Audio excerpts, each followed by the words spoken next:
These students from Clecker-Heald Elementary are only first graders, but for this class period, they are scientists. I was using measuring cups and I got all dirty.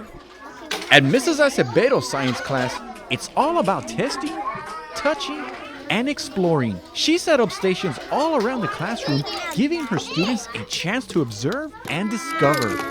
I really just want them to have fun and to understand that science is fun. You can see the texture a little more. Mrs. Acevedo chooses to have her students think and engage versus telling them how tools work or use textbooks. Instead, scholars grab a hand lens to investigate,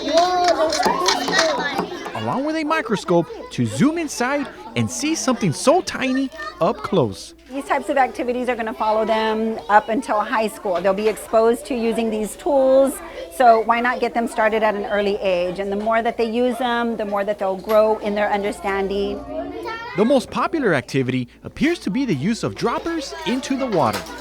The color starts to change. Why? Because colors make different colors, like red and blue make purple.